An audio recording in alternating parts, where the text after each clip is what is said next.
Good afternoon, good morning, wherever you are. Welcome to the Women of AT&T kickoff for our national program, which is our fight against the drug epidemic.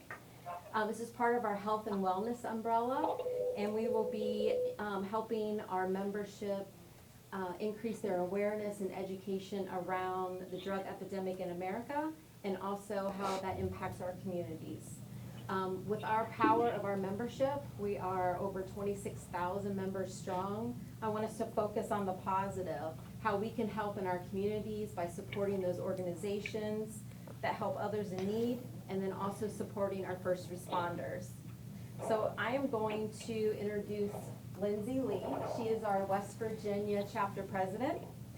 Lindsay's going to be introducing our guest speaker today, which will be followed by a Q&A session. So thanks, Lindsay.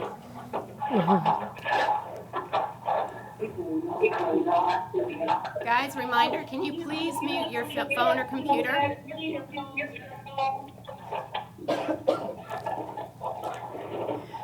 Gretchen? Well, that's great. That's funny. Okay. Ooh, that sounds better. I'm gonna hear myself. Okay. All right. Well, I'll just stop.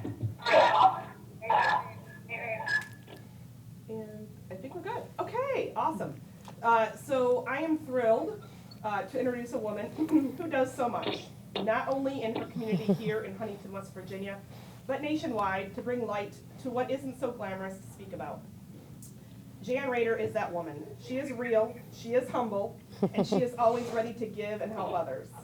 Google her and you will see she has quite the experience the past 2 years. A little thing called Netflix, Time Magazine's Top 100, CBS This Morning, all to name a few. It is my honor to introduce to you Jan Rader, Huntington's fire chief and amazing human being. Thank you, honey. Thank you. How was that? That was amazing. Well, it's quite an honor to be here and be asked to speak to the women of AT&T. And we have a wonderful partnership with AT&T here in Huntington, West Virginia. And our story is very long, so I will start into that, if that's okay. Just to give you a little background, I've been with the Huntington Fire Department for 24 plus years. I started out, as a rookie firefighter, moved up through the ranks. In 2014, it became evident here in Huntington, West Virginia, that we were dealing with a significant problem, and the way that we fought the epidemic wasn't working, and we needed to think about how we were handling things. Specific things that happened in 2014, we had Jim Johnson, who was the interim police chief at the time, and we started a campaign called River to Jail. And the whole premise of this was, if you crossed the Ohio River to sell drugs in Huntington, you were going to get caught and go to jail. That went on for about 3 months. And in that time frame, 226 people were arrested for selling drugs in Huntington. And when you think about that, in a town of 49,000 people, you would think that that would make a significant dent and the drug war would be over. Well, within a couple weeks, you couldn't tell that anybody had been arrested because people popped up to sell again. So Mayor Williams was taken on one of the raids specifically, so he witnessed how devastating this was. We had had Michael Botticelli come into Huntington before to speak about the National Office of Drug Control Policy. So Mayor Williams decided to start an Office of Drug Control Policy here. He asked Jim Johnson, who was retiring, to head that up, and they included Scott Limley, who was the crime analyst for HPD at the time, Huntington Police Department, and they asked me to join the team of the Office of Drug Control Policy. At the time, I was a captain on the fire department, and I was also working on my days off as a nurse in the ER at Cabell Huntington Hospital. So I was seeing the drug epidemic that we were experiencing from two different sides, from a healthcare standpoint and on the front lines as a first responder. So we got together, Mayor Williams had this vision. We got together, we didn't even actually know how we were going to tackle the problem, but we knew we needed data, and we knew that the data that we had was not accurate, because if you approach the CDC and say, give me your numbers on hepatitis and drug deaths and all that, the data was 2 years old, and you can't fight significantly an epidemic if you don't know real-time data. So we spent a lot of time speaking to the people on the front lines, from the emergency rooms to the health department to first responders, faith community, and people who dealt with the homeless. And we decided to keep our own real-time data, which we started out in 2015. We also started facilitating the needs that we were finding that were missing. First responders carrying Narcan, and for those of you who don't know what Narcan is a drug that actually reverses an opiate overdose. So opiates in general attack certain, they latch onto certain parts of the brain, and Narcan, when given, well, let's go back. Opiates will suppress your respiratory system, and if you do not fix that, they stop breathing, their heart stops, and then they die. So when somebody takes an opiate and they overdose and they stop breathing, you have about 5 or 6 minutes to save their life. So Narcan is a drug that can be administered either through an auto-injector, which through the leg, or it can be nasally given, or it can be given by IV, by paramedics. And anyway, it almost immediately knocks that opiate off the receptor in the brain that it is attached to. And so people miraculously just wake up. So we knew we were losing a lot of people, and we had to save their lives. So we wanted to get Narcan in the hands of all first responders, and also in the hands of friends and family. So the health department was able to start a harm reduction program to address this, get first responders the Narcan they needed, followed by a lot of grants and the state jumping on board and things like that. The health department also started a friends and family program for take-home Narcan, and it can be bought over the counter. But it also, one thing that I feel like Narcan does, we have a population of parents that are dealing with adult children that are suffering from this horrible disease of substance use disorder, and they feel like they can't do anything about it. But if they have Narcan there at the home, they feel like they can actually intervene. It allows them to sleep a little better, knowing that they can save their loved one's life should they find them unresponsive, because that's a big problem. So with that program, we, over the past couple of years, several years, we've been able to save almost 3,000 lives. So that's huge.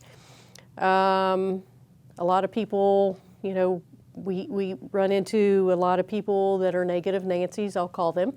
Sorry for anybody who's named Nancy.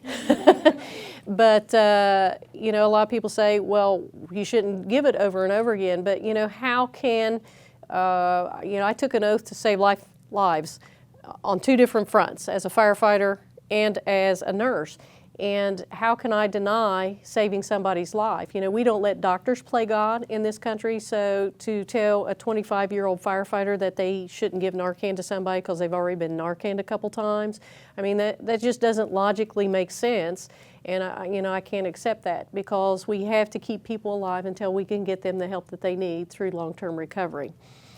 Keep in mind that the majority of what we're dealing with here in Appalachia and throughout the country is a result of prescribing or overprescribing of medication.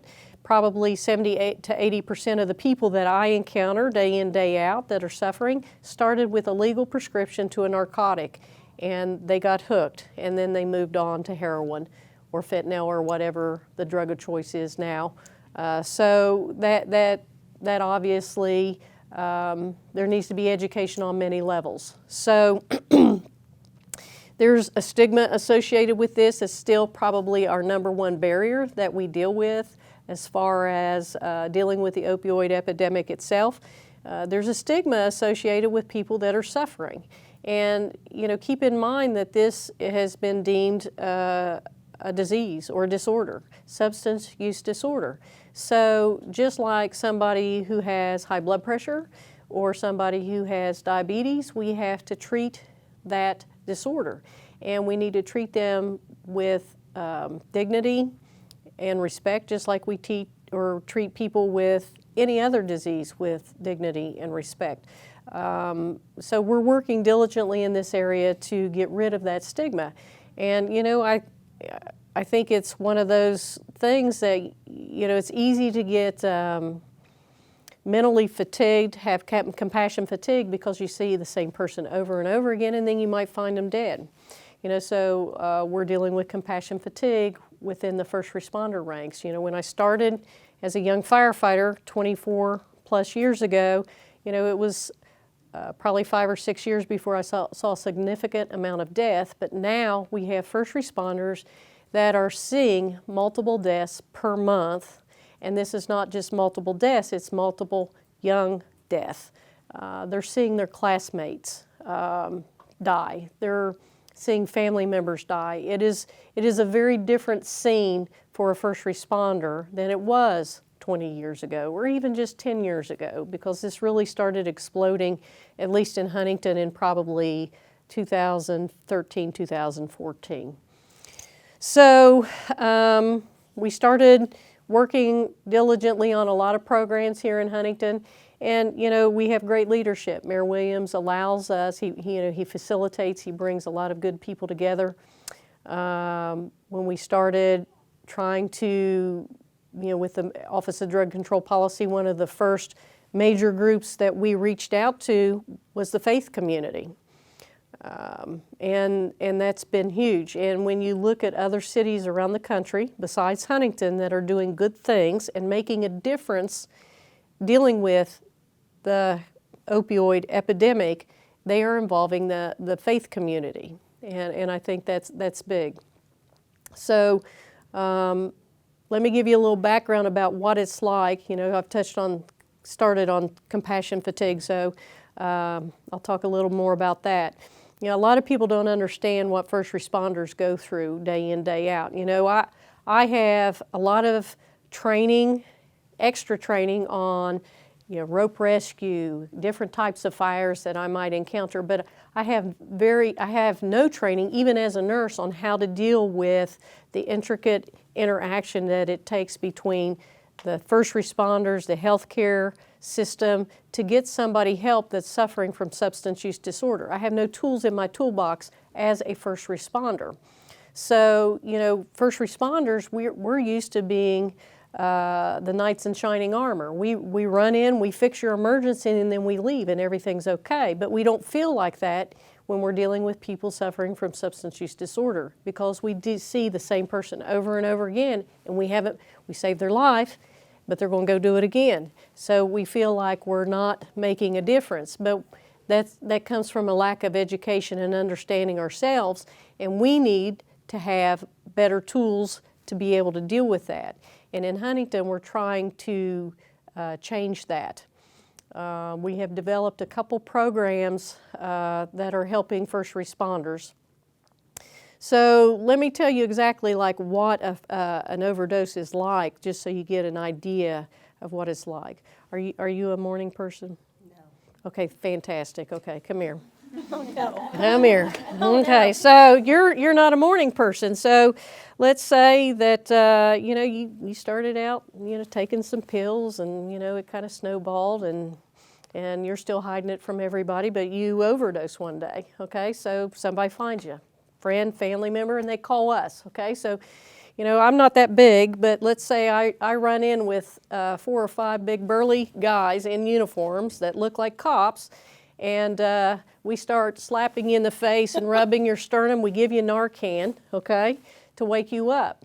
Okay, so you're startled because you have strangers standing around you, yelling at you, and not because we want to yell at you, because we're just trying to make sure that you're not dying, right? Okay?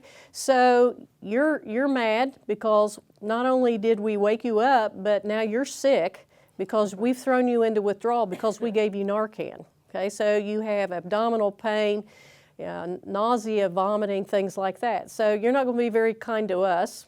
Okay? Then I'm going to be mad because you're ungrateful that I just saved your life, okay? You should be thankful for me, but no, you can't because you're sick, okay? So this is a very negative interaction that we have, right? Okay, so we got to find ways to change that negative interaction to a positive, okay? So what have we done? Thank you very much. Okay, she's saved, we saved another. So what can we do? Okay, so we helped write grants. We started a quick response team here in Huntington, okay? Quick response team is run through Cabell County EMS. So they send a paramedic, a police officer that is plain clothes, somebody from the mental health community, and somebody from the faith community out every day. And they operate in the afternoons because, you know, going before noon to talk to somebody who's had an overdose just doesn't work. Okay, so that was not a teachable moment for us for you when you overdosed. Okay, so within 72 hours, depending on when you overdosed, we knock on your door as a team, say, hey, we know that you were resuscitated the other day because you overdosed. We want to share with you some help that we can provide for you. And we're building a rapport. We're showing you that we care. We came back to see you, and we're actually showing you different options. So even if you're not ready right now, we can get you in a week or 2 weeks or whenever you're ready for the services that we have to offer. So that quick response team is interacting and plugging people into the system to get them the help that they need. The health department, we have a harm reduction program. A big part of that harm reduction program is giving them the option to seek long-term recovery. Okay? You have to deal with somebody that's a recovery coach, somebody in long-term recovery themselves who has special training before you even see a nurse to talk about, you know, being tested and all kinds of things for communicable diseases. The health department in 2018 probably got more than 600 people into long-term recovery. On top of that, the quick response team is getting about 30% of the people they encounter into long-term recovery. Those are two things that we didn't have, that didn't exist just a few short years ago. Okay? Now we actually have even PROACT, and PROACT is amazing. So a few years back, a bunch of us kept coming together, and we brought people that heads of hospitals and doctors together and said, look, we got to do something. We have 5 competitors that came together and started PROACT. Okay? 5 competitors, unheard of. Okay? It is a place where if you have somebody that's suffering from substance use disorder, you can take them there, and within a couple hours, they are plugged into the system and have the help they need. Instead of entering into an emergency room, maybe sitting for hours to be assessed if they don't run and leave, or being told, show up at Prestera or this place in a week, or we don't have a bed. So we're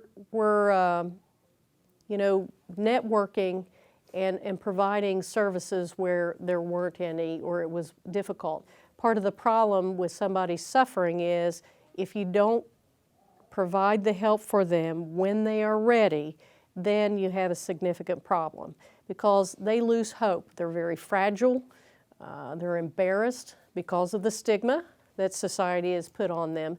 So, you know, good things are happening here in Huntington. A lot of people have called us Ground Zero. I've never thought we were Ground Zero. I felt like Mayor Williams was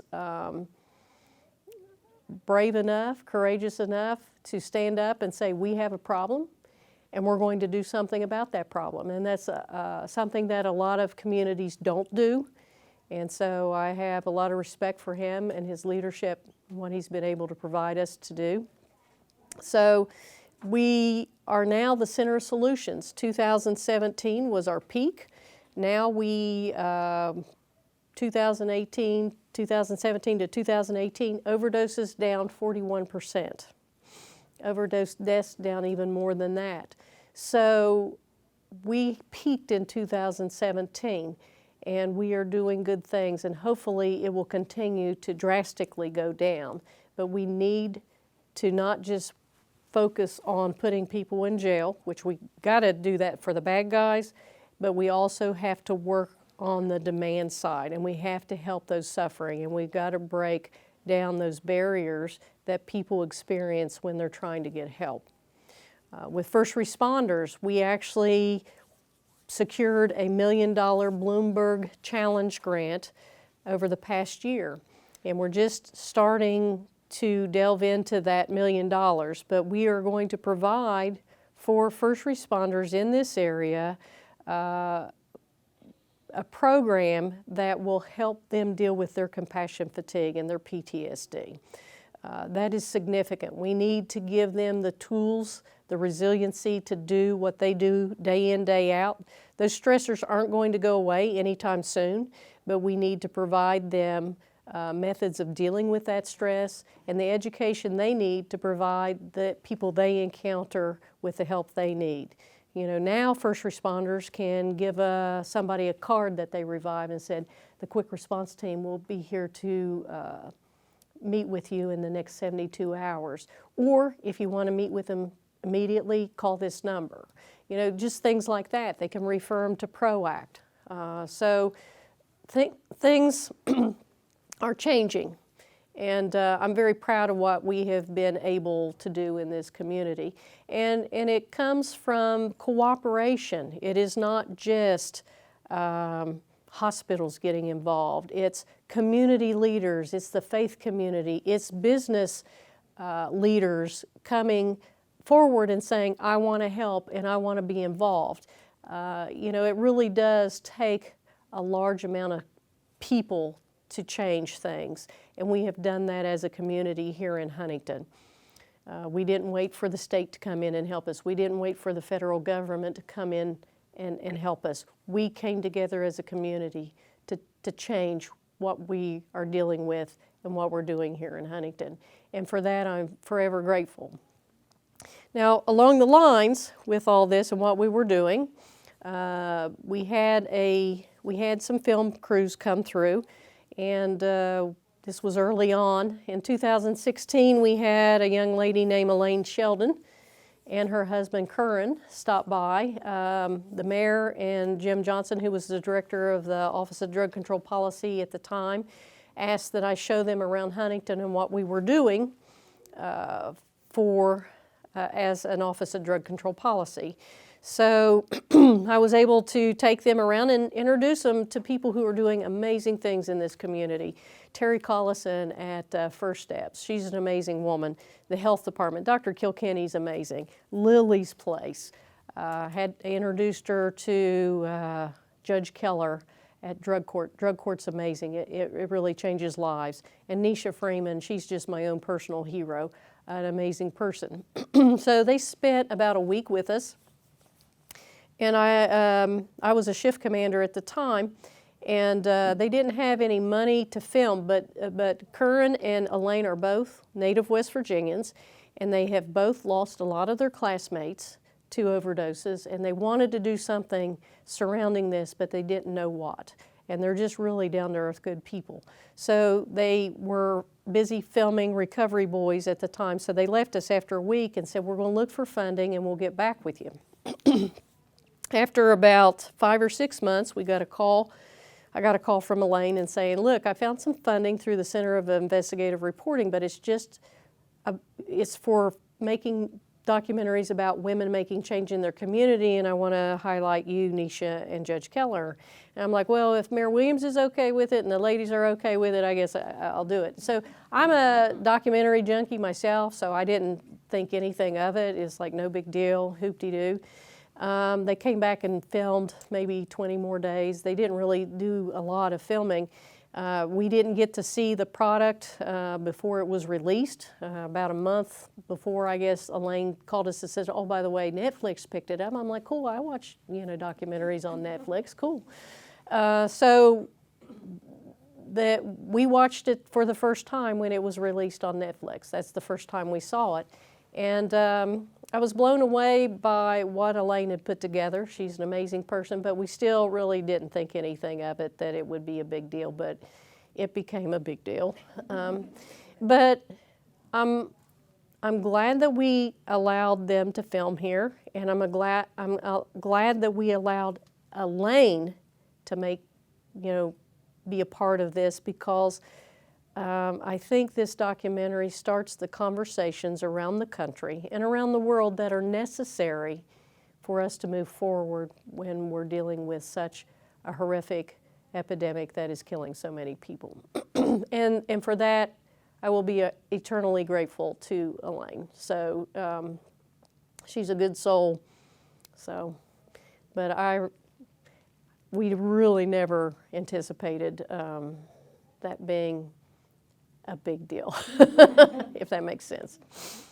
So with that, I think I touched on everything that you would like to hear. I'll be more than happy to answer questions that anybody would have regarding what we're doing here in Huntington, how you can get involved, because there's so many different things that people can do.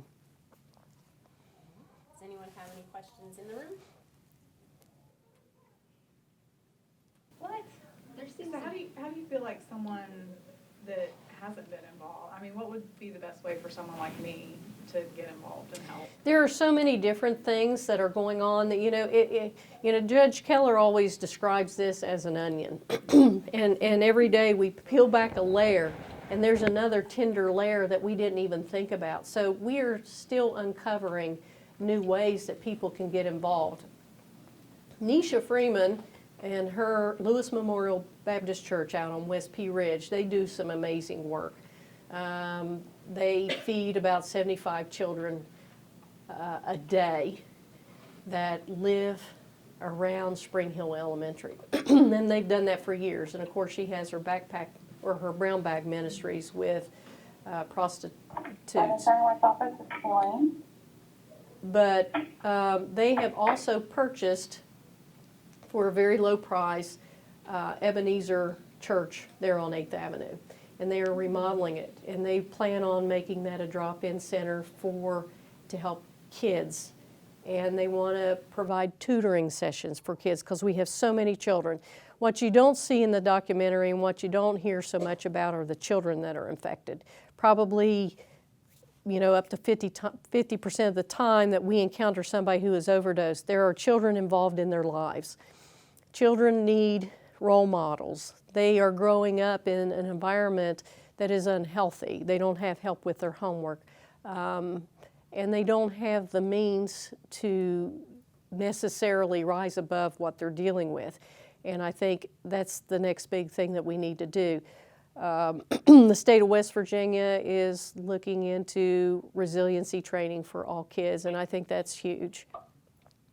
And that can start in schools. School teachers can tell you horror stories about their kids. But, just mentoring one young child can alter their path and for the better. And I encourage people to do that. That's huge.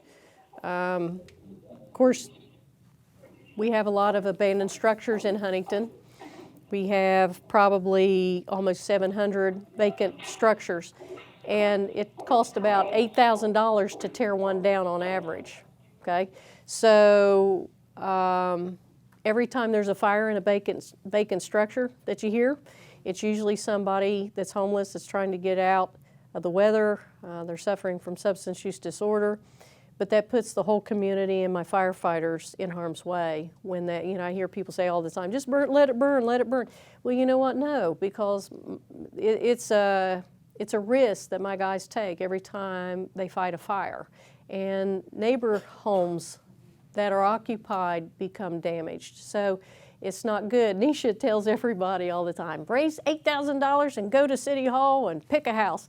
But she is a realtor by trade, and they actually just chose a house and tore it down. And they're challenging other realtors in the area to do that. So you don't even have to give money. Give your time, facilitate. There's all kinds of ways. The faith community in this area does amazing things, not just Lewis Memorial Baptist Church. There are other churches that do amazing things and other faiths. So there's plenty of ways to get involved. When I retire, I want to rock babies at Lily's place. So I love babies. So there are many different ways. Jump in there. Yeah. I mean, the ways that I didn't even think about, especially the structures one, that's very interesting. Yes, sir. You talk a little bit about the impact of the opioid crisis on first responders, people in your department and the Yes, compassion fatigue and PTSD are very real. And I talked about how they see so much death and destruction now. And they don't see on a day-to-day basis that they're making a difference, and that's very stressful for them.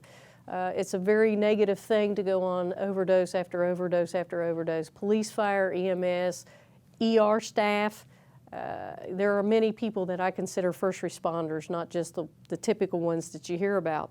But we need to, our Bloomberg Challenge grant and what we're trying to do there, we're trying to provide things like massages for the firefighters on duty, yoga classes, we're going to do a lot of mindfulness training so that they can live in the present and not in the past or the future.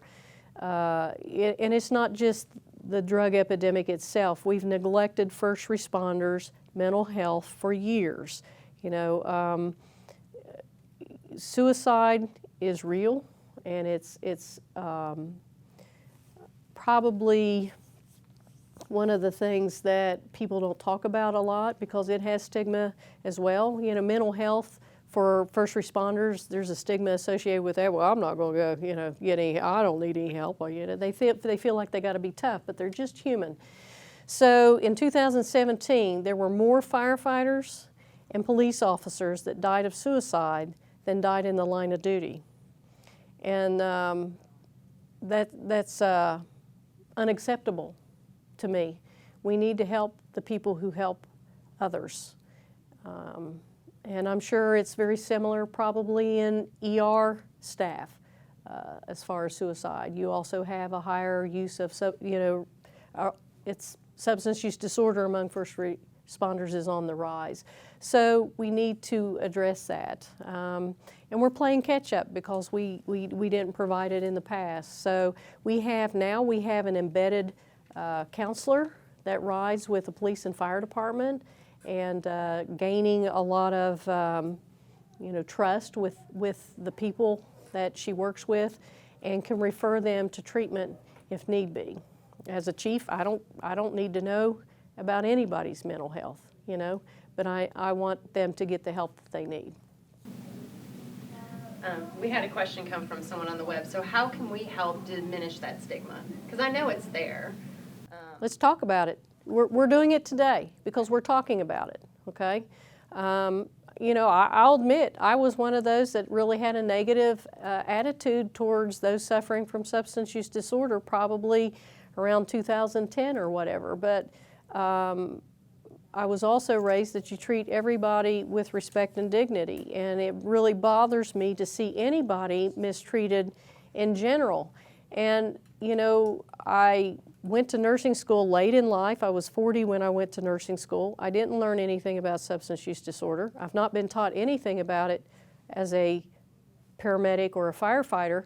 So I took it upon myself to learn about it. And that started with a conversation with people who are suffering themselves.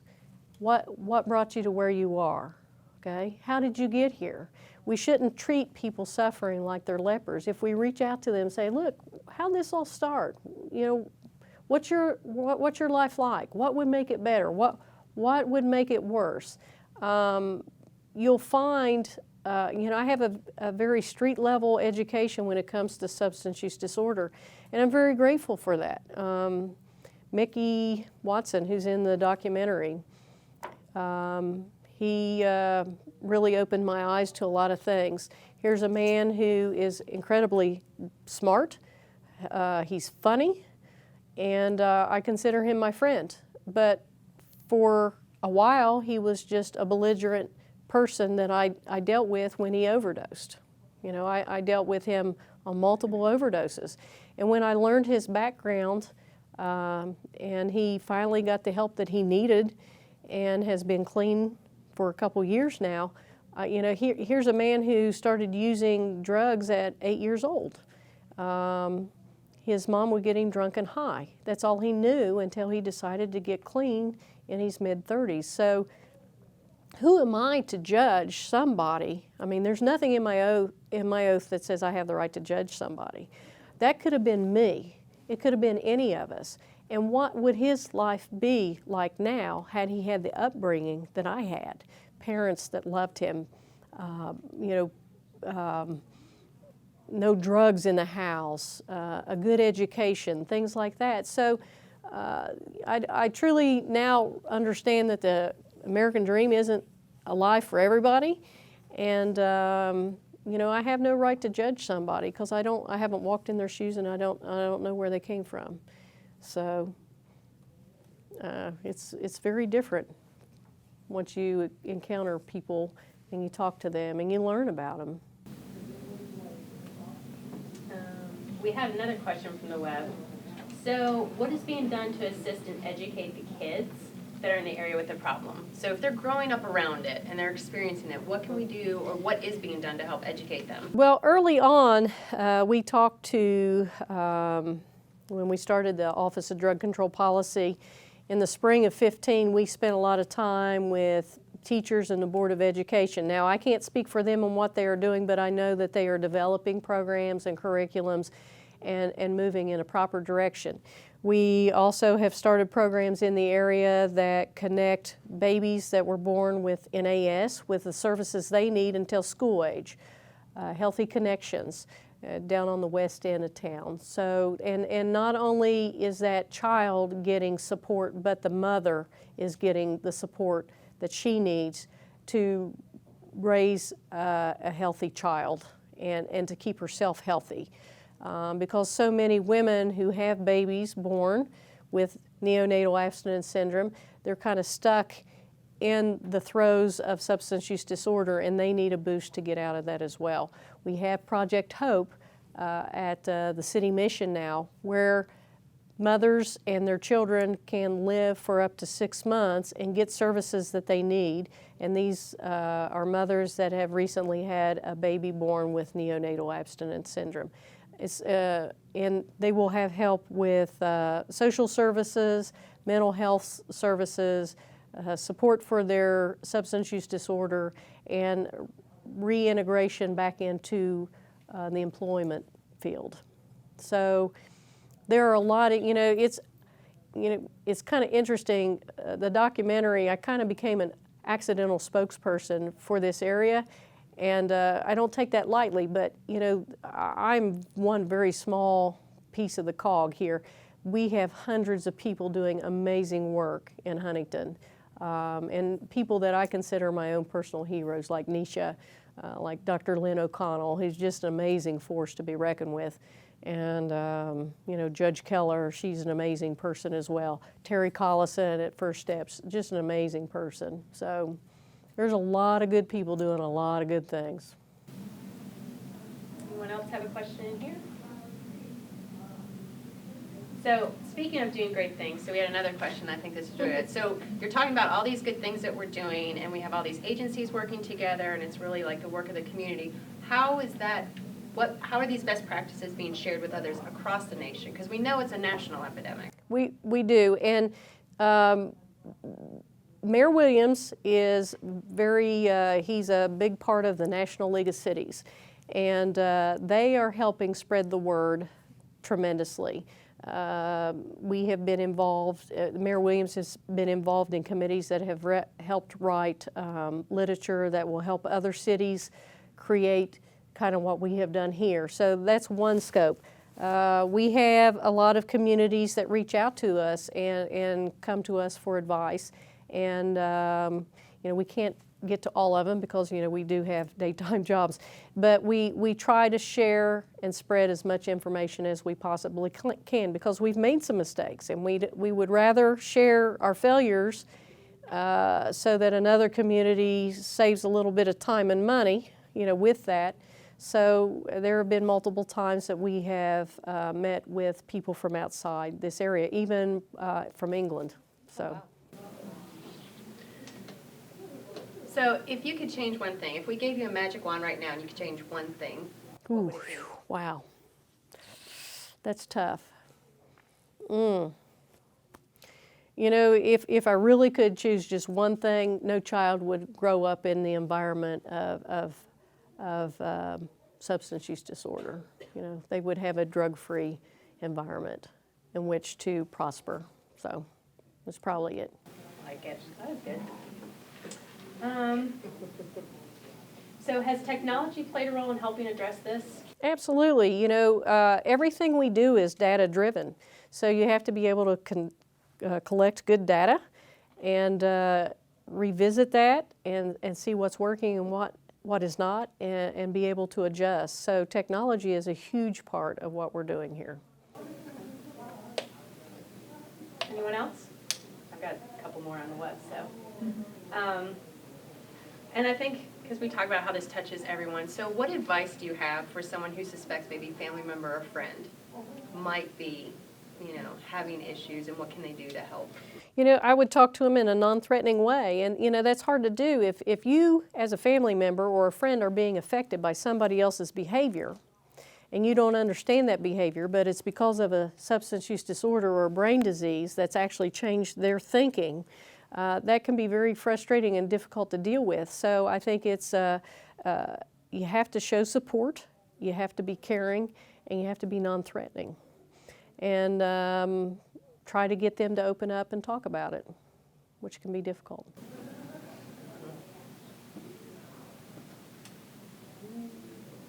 Anyone else?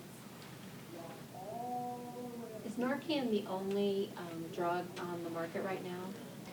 It is the reversal drug of choice, or it is the main reversal drug for an acute overdose, somebody who needs to be resuscitated now. There is medically assisted treatment, and there, again, you have stigma associated with that. Subutex is a drug that people can be maintained on for the remainder of their life and lead a happy, healthy life, productive life, but it has in it an opiate and it has Narcan in it so that they don't overdose. We have Vivitrol, that is a long-acting blocker that can be given as a shot once a month for those suffering, so it also helps with the cravings. So there are other things being developed. Narcan is actually specifically for a resuscitation, reversing that overdose when it happens. Is there a misconception on overdose that the public assumes they're trying to commit suicide? Or, is there education around why people are overdosing? Well, there needs to be more education around that. I think that the majority of the people that we encounter that have overdosed are not intending to commit suicide, and they're not intending to overdose. What they're trying to do is not be dope sick. And so when you are suffering from substance use disorder and you don't get that opiate, you become very physically ill. You have nausea, vomiting, excessive diarrhea, muscle cramps. I've seen some people spike a fever almost immediately. So by taking more of the opiate, those symptoms completely go away. So the majority of the time when somebody overdoses, they're trying not to be dope sick. They're not trying to get high or to kill themselves, if that makes sense. And Sorry, how long is a typical withdrawal period? It can be anywhere from 3 to 7 days, depending on what drug what drugs they're addicted to and what they have in their system. So, detox is brutal. People will tell you detoxing from an opiate is brutal.